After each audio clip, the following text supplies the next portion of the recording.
의 이웃이 될 수는 없을까라는 제목으로 하나님 말씀을 증거하도록 하겠습니다. 자, 어제를 끝으로 이제 여름 캠프가 모두 끝이 났습니다. 그 작년부를 끝으로 이제 마무리를 했는데요. 이제 가을이 된 것 같아요. 날씨가 점점 선선해지고 있고, 그러면서 여름 동안에 사역했던 것들에 대한 이제 결실을 우리가 바라볼 수 있고요. 그리고 제가 속한 청년 일부도 여름 캠프를 아주 성황리에 잘 마쳤습니다. 많은 청년들이 너무 좋았어요. 너무 즐거웠어요. 은혜를 많이 받았어요. 라고 이야기를 해줬어요. 그죠? 해줬잖아. 저 혼자만의 착각인가? 아무튼 되게 즐거워했고 좋아했었습니다. 그런데 저는 일주일 전에, 그러니까 수련회 가기 일주일 전부터 좀 불안했습니다. 왜냐하면 코로나 확진자가 계속 늘어나는 거예요. 계속. 그리고 그때 서울이나 수도권을 중심으로 폭우가 쏟아졌거든요. 비가 너무 많이 오니까 여름 캠프를 갈 수 있을까? 도중에 포기하고 중단해야 되는 거 아닌가? 그런 생각을 가졌거든요. 그런데 기가 막히게 분명히 처음에 수련회를 시작했을 때는 날씨가 흐렸어요. 구름이 꼈었고, 그런데 저희가 물놀이를 가야 되는데 물놀이를 갈 때 갑자기 구름이 사라지고 해가 쨍쨍. 이거 누가 봐도 물놀이를 가야 되는 날씨가 됐고요. 더 기가 막힌 건 그날 저녁에 저희 프로그램 중에 달빛 아래 산책이라는 프로그램이 있었거든요. 근데 진짜 보름달이 떴습니다. 그래서 단둘이서 이제 어두운 밤길을 산책하면서 딥토크를 나눌 수 있어가지고 달과 함께 얼굴을 찍은 사진을 인증해라 라고 해서 다 찍었습니다. 그래서 너무나 좋았어요. 혹시 그런 기분을 느껴보셨는지 모르겠는데 전 세계 80억 인구 중에 하나님이 나만 사랑하는 것 같아.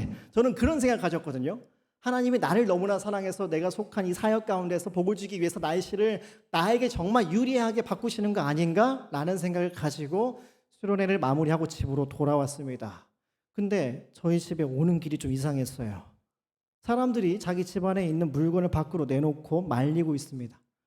그리고 못 쓰는 물건들이 쓰레기처럼 더미로 쌓여 있는 것을 봤어요. 저는 그때 기사를 찾아보게 됐죠.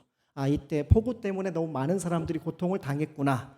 그리고 가장 가슴 아픈 사건 중에 하나가 제가 살고 있는 지역 근처에서 일어났어요.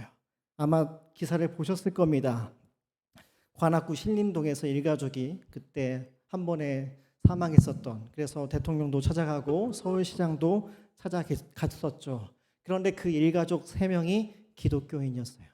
넘겨보시면 신문 기사에 이렇게 나옵니다. 신림동 반지하 참변, 일가족은 독실한 기독교인. 이 기사를 제가 잠깐 읽어볼게요. 기록적인 폭우가 쏟아진 지난 9일 관악구 신림동 반지하에 살던 발달장애 가족 큰딸 B씨, 작은딸 C씨와 손녀 A양 등 3사람이 독실한 기독교 신자였던 것으로 확인되며 교계의 안타까움이 퍼지고 있다. 동료 성도들에 따르면 이들 3가족을 포함해 자매 모친은 평소 교회에 열심히 출석하며 누구보다 적극적으로 신앙생활을 해온 것으로 보인다. 한 교회 관계자는 너무도 믿을 수 없는 일이 일어났다. 언론에는 그저 반지하 가족으로만 알려졌지만 이들은 누구보다 밝고 행복한 믿음의 가정이었다. 어려운 형편에도 꿋꿋하게 신앙생활을 잘하고 있어 항상 눈에 밟혔던 성도들인데 하필 그런 일이 일어나 마음이 너무 아프다. 특히 이 자매 동생에 대해서는 똑똑하고 일 잘하는 뛰어난 인재였을 뿐 아니라 발달장애 언니를 돌보고 나이든 모친을 부양하며 자식을 건사하는 너무도 착한 사람이었다라고 증언했다.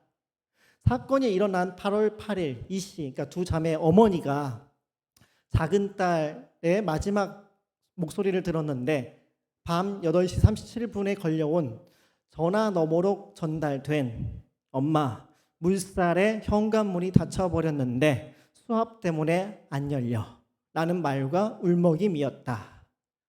둘째 딸은 친한 언니 김모 씨에게 119가 아예 안 받는다 전화를 라고 하면서 도움을 청했다. 같은 시간대 119는 500건 이상의 신고 접수가 몰리며 먹통이었다. 마지막 통화에서 김 씨가 나도 여기서 전화할 테니까 너도 계속 전화해라 라고 말하는 사이 통화읍은 찌지직거리기 시작했고 언니 하는 작은 딸의 목소리를 끝으로 통화는 끊겼다. 이후에 김 씨는 119에 주소를 남겼으니까 기다려라고 문자를 남겼지만 문자를 읽지 못했다는 의미의 숫자 1은 사라지지 않았다. 김 씨는 수차례 전화를 걸었지만 그 뒤론 받지 않았다고 전했다. 결국 하루가 지난 9일 사고 현장을 찾았던 경찰 등은 12시 26분경 40대 여성 A씨와 그 여동생 B씨의 딸 10대 A양이 사망한 것을 확인했다 라고 기사에 나와 있습니다. 여러분들은 이 기사 내용을 들으시고 어떤 생각이 드시나요? 이 기사에 많은 댓글들이 달렸는데 가장 많이 좋아요를 받은 댓글은 이거였습니다. 교회는 좀 더 지역사회에 어렵고 소외된 분들을 돌보아야 합니다. 누구 때문에 이런 일이 벌어졌는지, 누가 책임을 져야 되는지, 누가 책임을 안 졌는지 이런 걸 따지기 전에 누군가 도와줘야 된다고 이야기를 했습니다. 그러면 우리는 질문할 수 있죠. 왜 교회가 도와줘야 되죠? 왜 교회가 지역에 어렵고 소외되고 힘들어하는 사람들을 도와줘야 될까요? 돈이 많아서 그럴까요? 종교인이 모였기 때문에 그럴까요? 능력이 많은 사람들이 모여있기 때문에 그런 걸까요? 아니요. 우리가 믿는 하나님이 사랑이시거든요. 우리에게 사랑을 주셨거든요. 그리고 우리에게 사랑하면서 살라고 말씀을 하셨기 때문에 우리가 그대로 삶을 살아야 합니다. 그래서 저는 오늘 본문을 통해서 이 선한 사마리아 비교를 통해 가지고 먼저는 이웃사랑을 실천하라고 말씀하신 하나님의 마음이 무엇인지, 그리고 우리가 두 번째는 우리가 이웃을 사랑할 때 그 대상이 어떤 존재들인지, 그리고 세 번째는 그런 사랑을 할 수 있는 힘이 어디서 나오는지에 대해서 말씀을 나누도록 하겠습니다. 자, 선한 사마리아 비유는 굉장히 유명한 말씀이에요. 그런데 이 이야기가 어떤 배경에서부터 나왔냐면 율법 교사와 예수님의 대화에서부터 나왔습니다. 율법 교사가 질문을 해요. 자, 25절을 한번 보시면 어떤 율법 교사가 일어나 예수를 시험하여 이르되 선생님, 내가 무엇을 하여야 영생을 얻으리이까? 라고 말합니다. 자, 어떻게 하면 내가 영생을 얻을 수 있죠? 어떤 노력과 선행을 쌓으면 내가 영생이라는 것을 획득할 수 있습니까? 라고 질문해요. 근데 여기서 율법 교사는 뭔가를 배우기 위해서 몰라서 질문하는 게 아닙니다. 예수님을 테스트하는 거예요. 시험하는 거예요. 왜냐하면 이 사람은 평생 율법을 읽고 연구하고 가르치면서 살았어요. 그런데 예수님의 행적을 보아하니 율법을 무시하는 것 같아요. 장로들의 전통과 유전을 무시하는 것 같아서, 아니 정말 당신이 하나님이 보낸 메시아라면, 아들이라면 이 율법에 대해서 내가 어떻게 생각하는지 판단하겠다라고 생각해서 예수님을 테스트하는 겁니다. 여기서 인간의 교만함을 볼 수 있어요. 일개 종교인이 하나님의 아들을 판단하겠다라는 마음을 가지고 있는 거죠. 그때 예수님이 뭐라고 대답하시냐? 질문으로 대답합니다. 율법에 무엇이라고 기록되어 있느냐? 너는 그것을 어떻게 읽느냐라고 합니다. 여기서 놀랬을 거예요. 율법을 무시할 거라고 생각했는데 오히려 영생을 얻는 답이 율법 안에 들어있다라는 식으로 예수님이 말씀을 하거든요. 그리고 그 뒤에 너는 그것을 어떻게 읽느냐, 이것은 너는 어떻게 해석하느냐라고 이야기를 하는 겁니다. 자, 이 질문을 받았어요. 그리고 이 율법 교사는 생각을 했겠죠.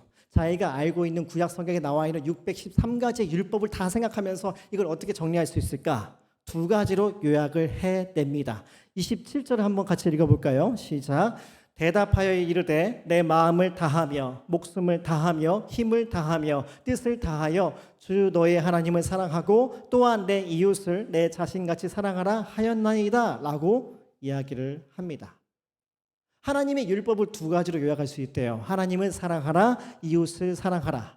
근데 이 말씀은 신명기 6장 5절과 레위기 19장 18절을 인용한 말씀입니다. 자, 이 대답을 들으시고 예수님은 인정해줘요. 옳다. 네 말이 맞다. 이 얘기를 듣는 순간 율법 교사는 기분이 좋았을 거예요.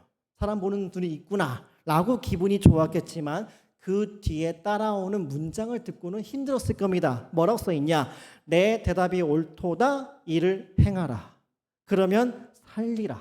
그렇게 살아라. 실천해라. 그러면 영생을 얻을 것이다 라고 예수님이 말씀하고 있는 거죠. 그러면 우리는 질문해 볼 수 있어요. 예수님은 지금 구원을 얻기 위해서 인간의 노력으로 이게 가능하다고 말씀하는 건가? 하나님은 하나님을 사랑하는 계명과 이웃을 사랑하는 계명을 주셨는데 네가 이거 완벽하게 지키면 너는 구원을 받을 거야 라고 이야기를 하시는 걸까요? 아니요. 지금 예수님은 이 율법을 업적이나 스펙으로 여기지 말고 하나님의 마음을 읽으라고 이야기하는 겁니다. 지금 율법 교사한테 얘기하는 거예요. 이 율법 교사 생각을 해봐라. 이 율법을 왜 하나님이 주셨을 거라고 생각하느냐. 이걸 지키면 무조건 천국으로 직행을 하고 못 지키면 지옥에 떨어지고 그런 면접 시험처럼 생각하지 마라. 하나님은 모든 사람들이 하나님을 온전히 사랑하며 살기를 원하신다. 왜냐하면 하나님의 사랑이시기 때문에.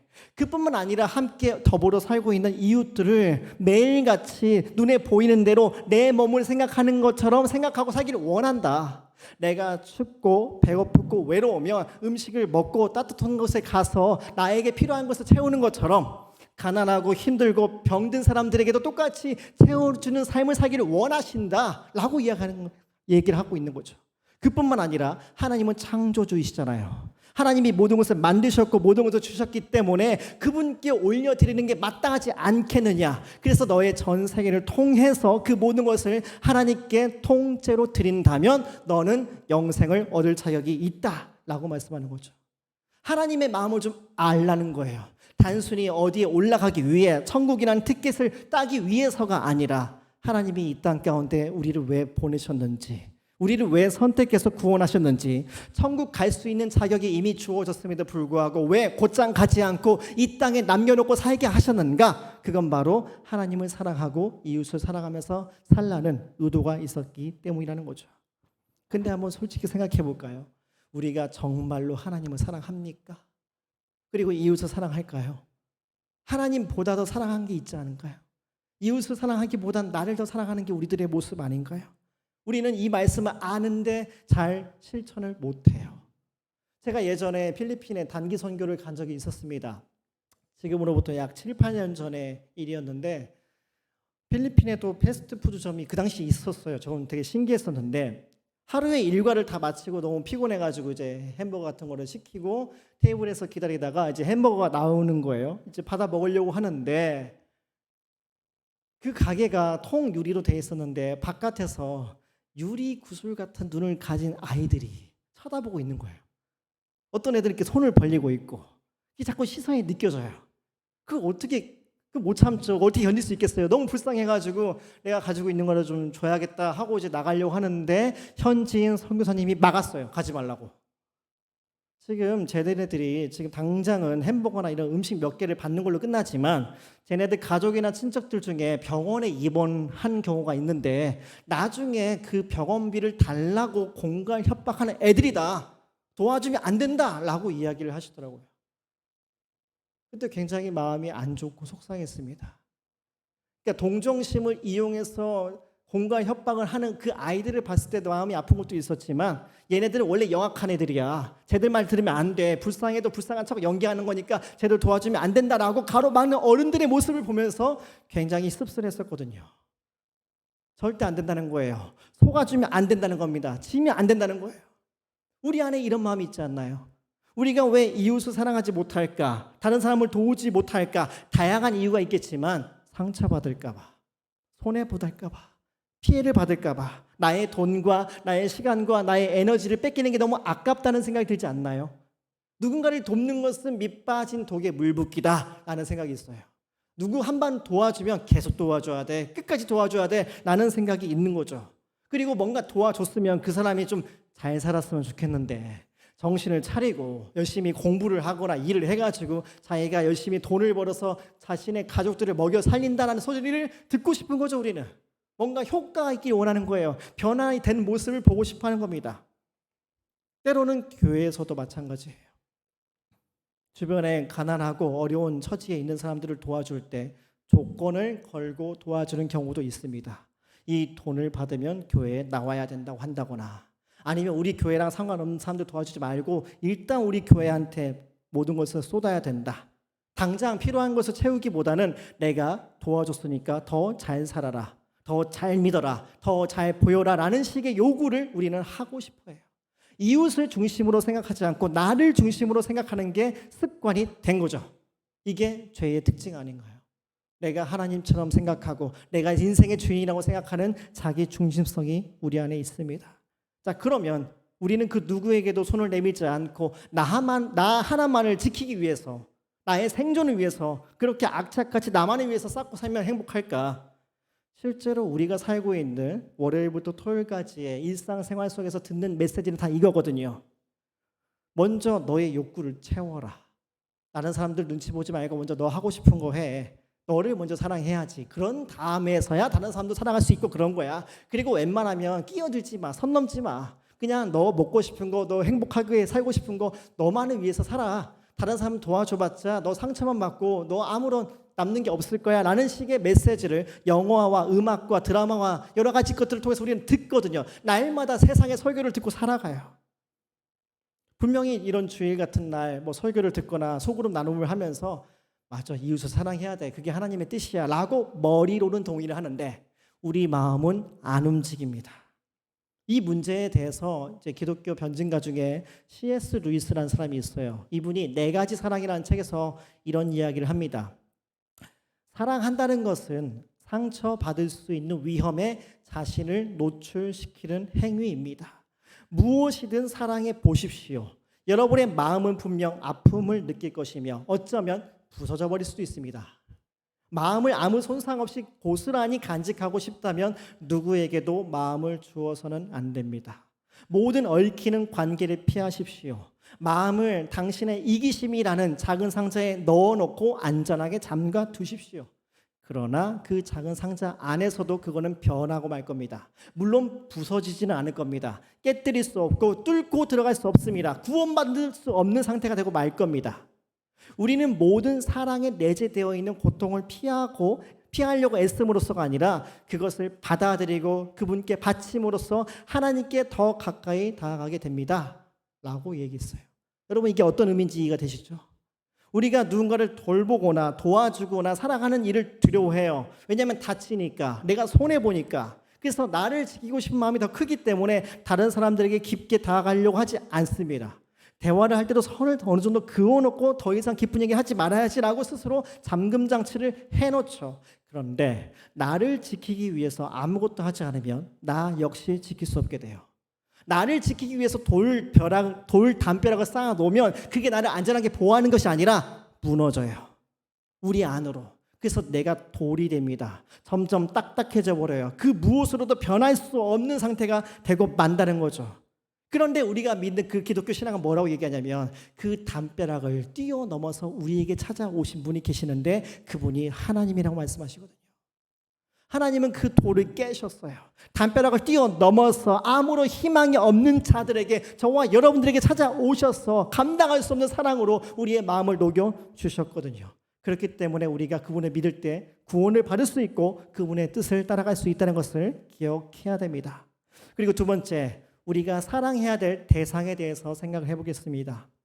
예수님이 율법 교사한테 너도 가서 하나님을 사랑하고 이웃을 사랑하며 살아라. 그러면 영생을 얻을 것이다 라고 말씀하니까 오히려 질문해요. 뭐라고 하나요? 내 이웃이 누구입니까? 자, 이게 무슨 의미일까요? 굉장히 깊은 차원의 철학적인 의미일까요? 아니요. 하기 싫다는 거예요. 초등학교 3학년짜리 꼬마 아이한테 엄마가 밖에 나갔다 올 테니까 그동안 청소해놔. 근데 엄마 청소가 뭐야? 하기 싫다는 거야. 그거랑 똑같은 거죠, 이거. 그래서 원래 이 율법 교사가 해야 되는 건 어떤 뜻이냐면 내 이웃이 누구입니까? 라고 질문할 게 아니라 정직하게 자신의 모습을 바라봤다면 내가 정말로 이렇게 이웃을 사랑하며 살 수 있을까요? 라고 물어봤어야 됐어요. 그리고 또 하나는 내가 이웃을 사랑하기 위해서 무엇을 해야 됩니까? 라고 질문을 했어야 됐습니다. 그런데 율법 교사는 거기까지 안 간 거죠. 그리고 율법 교사가 생각하는 이웃은 유대인까지만 해당됐어요. 다른 나라, 다른 민족, 다른 종교에 해당된 사람들은 나랑 이웃이 아니다 라고 생각해서 손 내밀지 않겠다고 마음을 먹었습니다. 이런 편협한 생각을 깨기 위해서 예수님이 말씀하신 게 선한 사마리아 비유입니다. 자, 이 내용을 여러분 다 아시죠? 그래서 여기 유대인 중에 제사장과 레위인 두 사람이 길을 걸어가고 있었다. 근데 강도 만난 사람을 만났는데 이 레위인 중에 레위인과 제사장은 그냥 지나쳤는데 선한 사마리아인은 도와줬다는 얘기를 들려줘요. 근데 이 이야기의 배경은 예루살렘에서 여리고로 가는 길이었습니다. 근데 이 길이 굉장히 가팔라요. 예루살렘은 해발고도 700m 정도 있었고 여기 여리고는 해수면 아래 300m 정도 있었기 때문에 그 높이가 1km 정도 차이가 나거든요. 너무 험난해요. 그래서 거기에 강도가 숨어 있다가 급습할 수 있었어요. 그래서 여기에 강도 만난 사람이 등장을 하는데 그 강도 만난 사람이 옷도 다 벗겨지고 그 강도가 때리고 도망을 가버렸습니다. 그때 마침 제사장이 길을 가는데 보고 피하고 레위인이 길을 가는데 피해갔다라고 이야기를 합니다. 왜 안 도와줬을까? 여기 나와 있는 제사장은 아마도 예루살렘 성전의 제사 업무를 보러 가기 때문에 그것을 할 수 없었다라고들 많이 이야기합니다. 왜냐하면 제사장은 거룩한 임무를 하기 때문에 이 강도 만난 사람이 시체인지 아니면 살아있는 사람인지 구간을 할 수 없잖아요. 시체는 거룩하지 않기 때문에 만지면 안 된다. 그래서 나를 지키기 위해서 그냥 지나갔다라고 해석을 하기도 해요. 그러면 레위인은 왜 안 도와줬을까? 레위인은 제사장 밑에서 그 사람을 보조하는 사람이거든요. 자기보다 한참 높이 있는 제사장이 무시한 사람인데 자기가 도와준다? 그러면 자기 선배를 나쁜 사람 만드는 거잖아요. 그래서 어쩔 수 없이 레위인도 지나쳤다라는 식의 설명을 하기도 합니다. 근데 저는 이게 얼마나 합리적이고 그럴듯한 설명인지 정확히 모르겠어요. 근데 여기서 중요한 건 뭐냐면 이 이야기를 듣는 많은 청중들이 생각했을 때 가장 기대했던 사람들이 이 사람들이었다는 거예요.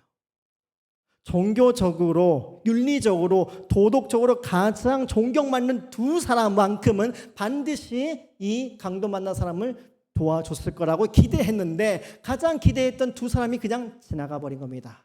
얼마나 실망을 했겠어요.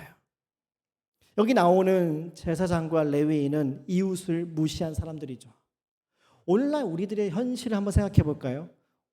굉장히 우리의 삶 가운데서도 우리는 나 자신, 우리 친한 친구 또는 우리 교회, 우리 가족 외에 다른 이웃에 대해서 경계심을 가지고 살아갑니다.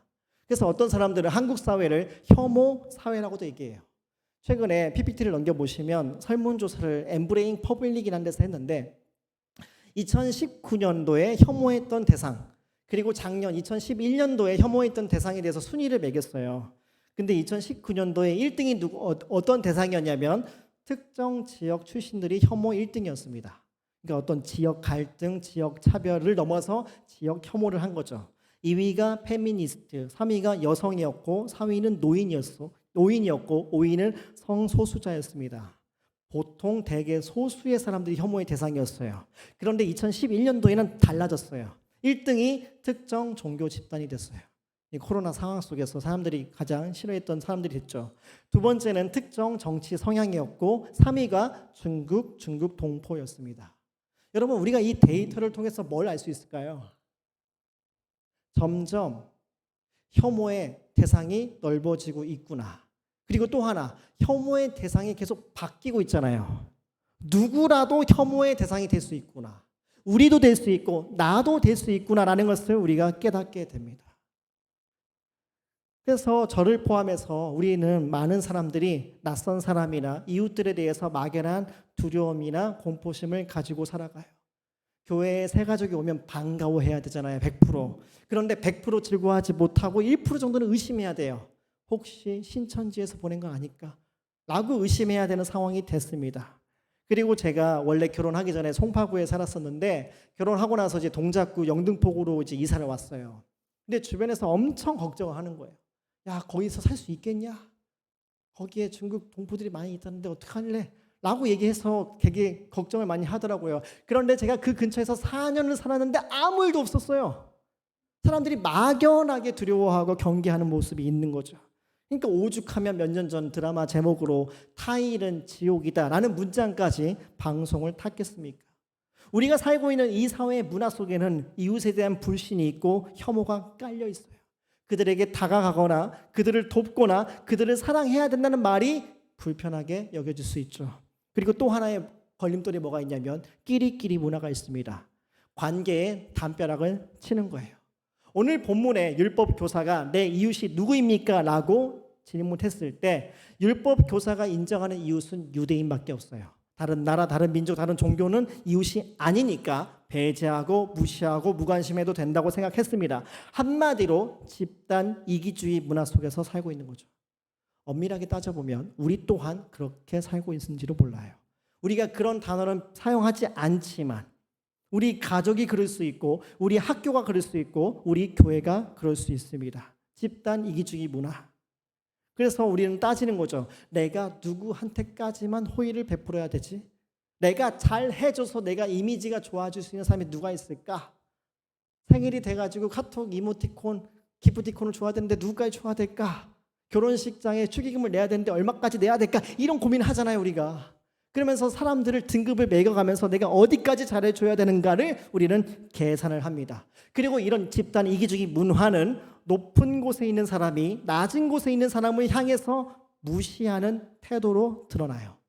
비싼 아파트에 사는 사람은 어떤 공공임대주택에 사는 사람을 향해서 담을 쌓죠. 명문대를 졸업한 사람이 그렇지 않은 사람을 향해서 담을 쌓고, 고상하고 품위 있고 교양 있는 사람들이 거칠고 시끄럽고 시장 바닥에 잘 어울리는 사람들 향해서 담을 쌓습니다. 내가 너보다 더 낫다, 더 높다, 더 뛰어나다고 생각할수록 나보다 우리보다 떨어지는 사람들 향해서 손을 내밀질 않잖아요. 그래서 가난하고 몸이 불편하고 사는 게 힘든 사람들을 도와주는 것을 꺼려하고요. 어쩌다 한 번씩 도와줘요. 도와줄 때 시혜를 베푼다. 임금님이 신하들에게 하사를 하듯이 내가 이만큼 베풀어 준다라는 마음으로 도와주는 경우가 있죠. 왜요? 선행을 하는 그 순간마저 내가 중심이 되어 있으니까. 그런데 예수님은 지금 기준을 바꾸라고 얘기하는 겁니다. 예수님은 선한 사마리아 비유를 말씀하시고 나서 이렇게 질문하시죠. 누가 강도 만난 자의 이웃이 되겠느냐? 근데 율법 교사가 아까 뭐라고 질문했죠? 나의 이웃이 누구입니까? 예수님이 왜 이렇게 말씀하셨을까요? 이웃은 네가 정하는 게 아니다 라고 이야기하는 거죠. 이웃은 내가 더 높은 사람이기 때문에, 내가 더 의로운 사람이기 때문에 내가 지정해 주는 거야 라는 생각을 벗어나라는 겁니다. 도움이 필요한 사람이 있다면 제한하지 말고, 자격 따지지 말고 다가가서 손을 내밀어 줘라고 말씀을 하는 거예요. 최근에 허지웅 작가라는 사람이 최소한의 이웃이라는 책을 썼어요. 이 제목이 되게 와닿아가지고 제가 설교 제목으로 썼는데, 그 PPT 넘겨보시면 이런 글귀가 나옵니다. 우리 모두는 결국 서로를 지키는 최후의 파수꾼입니다. 내가 타인에게 바라는 이웃의 모습으로 그들에게 먼저 다가갈 수 있을까요? 이웃의 등급을 나누고 자격을 따질 시간에 서로 돕는 일을 시작할 수 있을까요? 더불어 살아간다는 일을, 고단함을 체념이 아닌 용기와 지혜로 끌어안을 수 있을까요? 이웃을 향한 분노와 불신을 거두고 나 또한 최소한의 이웃이 될 수 있는 길을 모색하기 위해 책을 펴냅니다. 서로가 서로를 구원해 줄 전능한 힘 같은 건 없지만 적어도 비참하게 만들지 않을 힘 정도는 가지고 있기 때문입니다. 그 얘기를 하는 거예요. 뭔가 대단한 업적을 쌓자, 사회 봉사 프로젝트를 만들자, 그런 얘기를 하는 게 아니에요. 최소한의 이웃을 살아보자는 겁니다. 내가 소고기 스테이크를 칼을 써면서 먹고 있는데 옆에 사람이 굶어 죽고 있다. 그러면 스테이크 먹지 말고 삼겹살 먹으면서 옆에 사람한테 집밥 한 그릇 줄 수 있잖아요. 그 불평등을 조금이라도 감소시킬 수 있으니까 그걸 해보자는 거죠. 그래서 그들의 아픔이 내 아픔이 되는 경험을 해보고, 세상에서 그런 얘기해요. 가난한 사람을 도와야 된다, 어려운 사람들을 돕자, 이런 이야기를 합니다. 그런데 그들의 주장의 근거는 우리 그리스도인이 믿고 있는 복음에 비해서 빈약해요. 세상에서 이런 좋은 얘기를 할 때는 어떻게 하냐면 그저 사람들의 양심에 호소해요. 인간성에 호소해요. 어떤 휴머니즘 같은 감성에 호소하거든요. 그런데 그게 안 통해요. 왜? 성경이 인간을 어떻게 정의하죠? 죄인으로 정의하거든요. 철저히 자기 중심적인, 자기 욕망과 야망에 사로잡힌 존재이기 때문에 아무리 얘기해도 안 들어먹습니다. 그런데 우리 그리스도인들은 달라요. 우리를 세상에 보내신 이유가 서로 사랑하기 위해서였다고 말해요. 이웃의 범위를 제한하지 않고 하나님이 주신 그 사랑을 온전히 알았기 때문에, 받았기 때문에 사랑을 줄 수 있다고 말씀합니다. 그래서 예수님이 마지막에 이렇게 말씀하시죠. 가서 너도 이와 같이 하라. 저와 여러분에게 똑같이 말씀하는 거예요. 저를 포함해서 가서 너도 이와 같이 하라. 자, 그러면 마지막으로 우리가 어떻게 이웃을 사랑할 수 있을지, 범위를 제한하지 않고 누군가의 이웃이 될 수 있을까요? 자, 오늘 본문에 나오는 선한 사마리아 사람이 강도 만난 사람을 어떻게 대해줬는지를 보면 알 수 있습니다. 자, 33절과 34절을 보시면 그를 보고 불쌍히 여겨 가까이 가서 기름과 포도주를 그 상처에 붓고 싸매고 자기 짐승에 태워 주막으로 데리고 가서 돌보아 주니라 라고 말합니다. 자, 분명히 제사장과 레위인도 똑같이 강도 만난 사람을 봤어요. 그런데 그냥 지나가요. 그런데 사마리아 사람은 그걸 보고 불쌍히 여겼습니다. 약자를 향한 공감이 일어났어요. 그리고 가까이 다가갔대요. 여러분, 불쌍한 사람을 향해서 가까이 다가가 본 적 있으세요? 진짜 힘들어요. 길바닥에 누워있는 노숙자 할아버지 50cm 안으로 들어가 본 적 있나요? 냄새가 너무 심해요. 내가 이 사람을 계속 책임져야 될 것 같은 부담감도 들어요. 가까이 가는 것 자체가 힘들어요. 그런데 사마리아 사람은 가까이 가서 상처를 싸매주고 치료를 해줬습니다. 아마 붕대가 필요했을 거예요. 아마 자기 옷을 찢어가지고 붕대로 삼았을 겁니다. 그리고 상처를 치료하기 위해서 올리브유와 포도주를 부었는데 이 올리브유는 고통을 진정시켜주는 효과가 있었고 포도주는 세균 감염을 막아줬어요. 아마도 이 사람은 여행 중에 배고플 때 그걸 먹기 위해서 준비했는데 이 사람을 고쳐주기 위해서 여기에 다 쏟았습니다. 그리고 이 강도 만난 사람은 어떻게 하나요? 짐승 위에 태워서 여관까지 이동을 합니다. 오늘 본문의 주막이라고 번역된 판도케이온이라는 이 헬라어는 숙박시설을 의미해요. 그런데 그 당시에 여관 주인들은 사람들을 돌보지를 않았습니다. 지금도 마찬가지죠. 그래서 사마리아 사람은 여관에서 하룻밤을 보낸 다음에 이 강도 만난 사람이 충분히 회복될 수 있도록 잘 보살펴 달라고 돈까지 선물로 줘요. 이틀치 품삯을. 이렇게까지 지극정성으로 다른 사람을 돌볼 수 있을까? 이렇게 사랑을 할 수 있을까? 근데 더 큰 문제가 있는데 그게 뭐냐면 사마리아 사람은 여리고 사람도 아니고 예루살렘 사람도 아니고 유대인도 아니에요. 사마리아 사람이 유대인을 데리고 유대인 땅에 들어갔다는 것 자체가 위험한 거예요. 지금 여관에 들어가서 돈을 지불하고 빠져나오는 게 가능할까? 목숨을 걸어야 되는 상황이었습니다. 물론 이 사람은 착한 일을 했죠. 강도 만난 사람을 도와줘가지고 이 나귀에 태워서 다시 집으로 돌아가면 되는데 사람들은 오해할 수 있어요. 같은 우리 유대인을 저 인간이 때려잡은 거 아니냐라고 해서 복수하기 위해서 아마 여관을 둘러싸고 기다리고 있을 수 있습니다. 그리고 이 여관비를 대신 다 지불해 주죠. 그 당시에는 여관비를 못 내는 사람이 있으면 여관 주인이 노예로 팔아도 문제가 없었어요. 이 강도 만난 사람은 지금 가진 게 아무것도 없어요. 옷까지 완전히 다 벗겨진 상태니까. 그래서 자기가 구한 이 사람이 노예로 팔려가지 않도록 생명을 지켜주기 위해서 끝까지 보살펴 달라고 돈을 지불하고 있는 거예요. 이렇게 한없이 아낌없이 그 모든 것을 부어주고 있는 거죠. 이쯤 되면 이 사람의 정체가 누군지 우리는 어렴풋하게 그려질 겁니다. 예수님의 모습이 아닐까.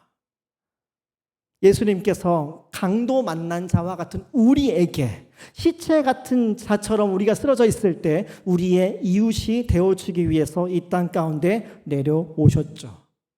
에베소서 2장 1절에 따르면 우리 모두는 다 죽어있는 존재예요. 죄와 허물로 죽은 시체 같은 존재들입니다. 그래서 오늘 본문에 나와 있는 강도 만난 사람보다 더 비참하고 절망적인 인생 아니었을까요? 그런데 예수님이 찾아오셨죠. 인간의 몸으로 찾아왔어요. 그 모든 존재들은 다 무시하고 지나갔는데 우리를 불쌍히 여겼습니다. 그냥 강도 만난 정도가 아니에요. 우리는 불쌍한 정도가 아니에요. 하나님을 향해서 하나님을 무시했거든요. 하나님께 반역했거든요. 하나님을 떠나서 내 멋대로 살겠다고 했는데 그런 존재를 사랑했어요. 사랑해서 찾아오셨어요. 자신의 목숨을 다 내어놓으셨죠. 선한 사마리아인은 목숨이 위험한 상황까지 가긴 했지만 자기 목숨을 내놓지는 않았거든요. 그런데 예수 그리스도는 하나밖에 없는 그 목숨을 대가로 치러 주셨습니다. 우리가 그 사랑을 받지 않았다면 내가 이 땅에 왜 태어났는가? 왜 살아야 되는가? 삶의 이유가 무엇인가 찾지 못했을 거예요. 죽음 이후의 삶이 무엇인가? 자꾸 남들과 비교하면서 열등감에 빠져가지고 자기 자신을 존중하지도 못하고 자기 혐오 가운데 빠져서 불행한 인생을 살 수밖에 없었을 거예요.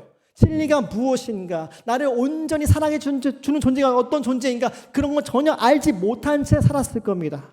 그런데 예수 그리스도께서 이 선한 사마리아에 나온 것처럼 우리들의 이웃이 되어 주셨거든요. 우리가 정말로 그 사랑을 받았다면, 뼛속 깊이 느낀다면 우리도 그 누군가의 이웃이 되어줄 수 있겠죠. 지금 그 얘기를 하시는 거거든요. 너희가 정말로 무한한 사랑을 받았다면 내가 너희들의 이웃이 되어줬던 것처럼 너희들도 누군가의 이웃이 되어줘라. 얼마 전에 엄청난 인기를 끌었던 이상하 변호사 우영우가 끝났습니다. 너무 아쉬워요. 왜 아쉽냐면 각자 보는 게 다르기 때문에 20대 초반의 아이들과 대화할 거리가 없었는데 우영우는 다 보더라고요. 그래서 신나게 잘 얘기하다가 끝나버렸네. 자폐 스펙트럼 장애인을 소재로 다루고 있었기 때문에 생각할 게 많았고요. 드라마 자체가 어떤 메시지를 주고 있었기 때문에 명대사가 많았어요. 그런데 가장 제 기억에 남는 장면이 뭐였냐면 우영우가 최수연 변호사 그 동기 여자 친구에게 별명을 지어주는 장면이었어요. PPT를 넘겨보시면 이렇게 얘기합니다. 너는 나에게 봄날의 햇살이야. 로스쿨 다닐 때부터 그렇게 생각했어. 너는 나한테 강의실 위치와 휴강 정보와 바뀐 시험 범위를 알려주고 동기들이 날 놀리거나 속이거나 따돌리지 못하게 하려고 노력해. 지금도 너는 내 물병을 열어주고 다음에 구내식당에 또 김밥이 나오면 나한테 알려주겠다고 해.